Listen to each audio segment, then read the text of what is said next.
Chapter 19. Narrative resumed by Jim Hokins. The Garrison in the Stockade. As soon as Ben Gunn saw the colors he came to a halt, stopped me by the arm and sat down. "Now," said he, "there's your friends sure enough." "Far more likely it's the mutineers," I answered. "That!" he cried. "Why, in a place like this, where nobody puts in but gentlemen of fortune, silver would fly the Jolly Roger, you don't make no doubt of that. No, that's your friends. There's been blows too, and I reckon your friends has had the best of it, and here they are ashore in the old stockade as was made years and years ago by Flint. Ah, he was the man to have a headpiece, was Flint. Barring rum, his match were never seen. He were afraid of none, not he. Only silver. Silver was that genteel." "Well," said I, "that may be so, and so be it.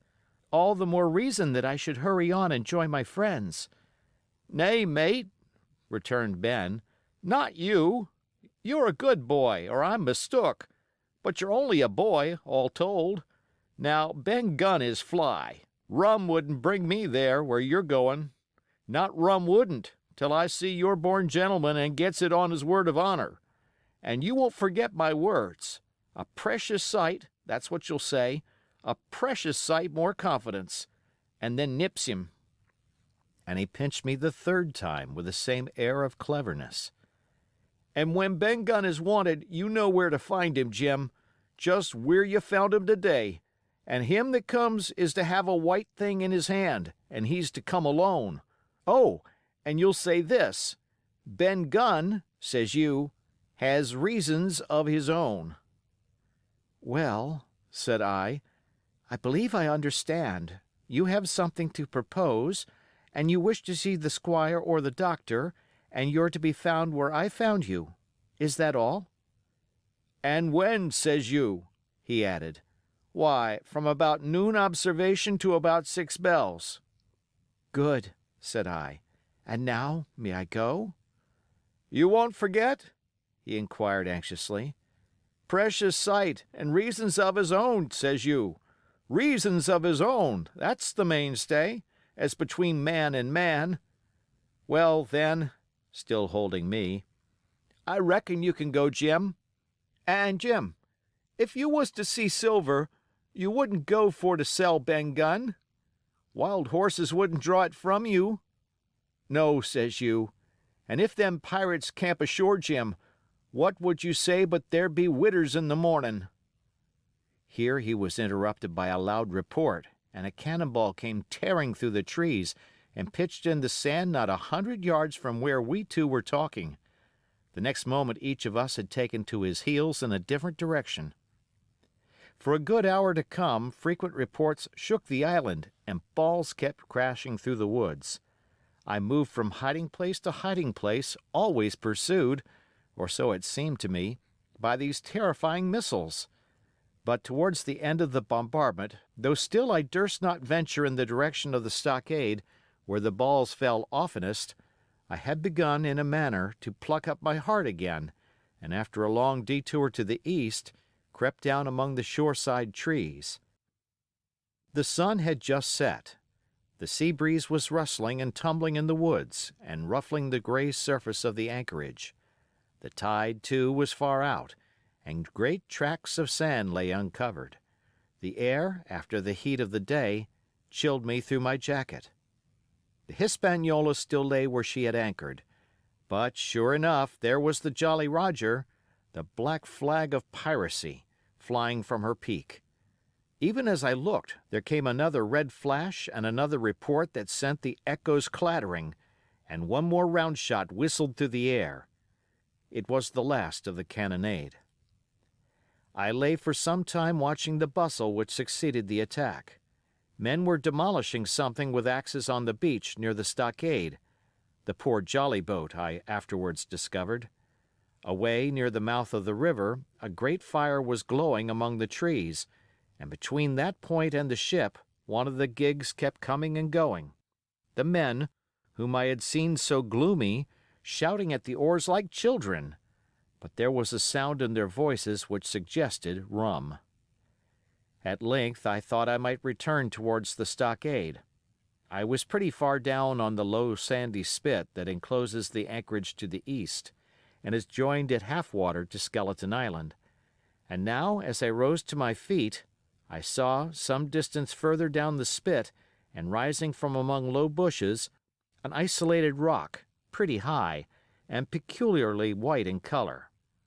It occurred to me that this might be the white rock of which Ben Gunn had spoken, and that some day or other a boat might be wanted, and I should know where to look for one. Then I skirted among the woods until I had regained the rear, or shoreward side of the stockade, and was soon warmly welcomed by the faithful party. I had soon told my story and began to look about me. The log house was made of unsquared trunks of pine, roof, walls, and floor. The latter stood in several places as much as a foot or a foot and a half above the surface of the sand. There was a porch at the door, and under this porch the little spring welled up into an artificial basin of a rather odd kind, no other than a great ship's kettle of iron, with the bottom knocked out, and sunk to her bearings, as the captain said, among the sand. Little had been left besides the framework of the house, but in one corner there was a stone slab laid down by way of hearth and an old rusty iron basket to contain the fire. The slopes of the knoll and all the inside of the stockade had been cleared of timber to build the house, and we could see by the stumps what a fine and lofty grove had been destroyed. Most of the soil had been washed away or buried in drift after the removal of the trees.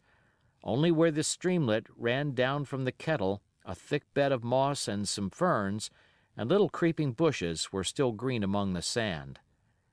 Very close around the stockade, too close for defense, they said, the wood still flourished high and dense, all of fir on the land side, but towards the sea with a large admixture of live oaks. The cold evening breeze of which I have spoken whistled through every chink of the rude building and sprinkled the floor with a continual rain of fine sand. There was sand in our eyes, sand in our teeth, sand in our suppers, sand dancing in the spring at the bottom of the kettle, for all the world like porridge beginning to boil. Our chimney was a square hole in the roof. It was but a little part of the smoke that found its way out, and the rest eddied about the house and kept us coughing and piping the eye. Add to this that Gray, the new man, had his face tied up in a bandage for a cut he had got in breaking away from the mutineers, and that poor old Tom Redruth, still unburied, lay along the wall, stiff and stark under the Union Jack. If we had been allowed to sit idle, we should all have fallen in the blues, but Captain Smollett was never the man for that. All hands were called up before him, and he divided us into watches. The doctor and Gray and I for one, the squire, Hunter, and Joyce upon the other. Tired though we all were, 2 were sent out for firewood, 2 more were set to dig a grave for Redruth. The doctor was named cook, I was put sentry at the door, and the captain himself went from one to another, keeping up our spirits and lending a hand wherever it was wanted. From time to time the doctor came to the door for a little air and to rest his eyes, which were almost smoked out of his head, and whenever he did so, he had a word for me. "That man Smollett," he said once, "is a better man than I am, and when I say that it means a deal, Jim." Another time he came and was silent for a while, then he put his head on one side and looked at me. "Is this Ben Gunn a man?" he asked. "I do not know, sir," said I. "I am not very sure whether he's sane." "If there's any doubt about the matter, he is," returned the doctor. "A man who has been 3 years biting his nails on a desert island, Jim, can't expect to appear as sane as you or me. It doesn't lie in human nature. Was it cheese you said he had a fancy for?" "Yes, sir, cheese," I answered. "Well, Jim," says he, "just see the good that comes of being dainty in your food. You've seen my snuff box, haven't you? And you never saw me take snuff, the reason being that in my snuff box I carry a piece of Parmesan cheese, a cheese made in Italy, very nutritious. Well, that's for Ben Gunn." Before supper was eaten, we buried old Tom in the sand and stood round him for a while bareheaded in the breeze. A good deal of firewood had been got in, but not enough for the captain's fancy, and he shook his head over it and told us we must "get back to this tomorrow rather livelier."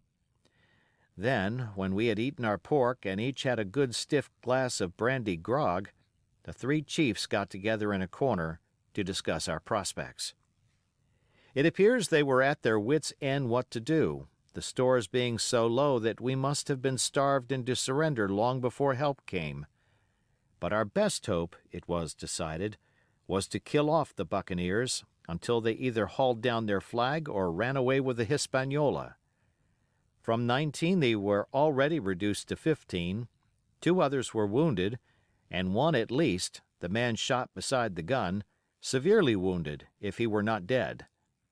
Every time we had a crack at them we were to take it, saving our own lives with the extremest care. And besides that we had 2 able allies, rum and the climate. As for the first, though we were about half a mile away, we could hear them roaring and singing late into the night. And as for the second, the doctor staked his wig that, camped where they were in the marsh and unprovided with remedies, the half of them would be on their backs before a week. "So," he added, "if we are not all shot down first, they'll be glad to be packing in the schooner. It's always a ship, and they can get to buccaneering again, I suppose." "First ship that ever I lost," said Captain Smollett. I was dead tired, as you may fancy, and when I got to sleep, which was not till after a great deal of tossing, I slept like a log of wood.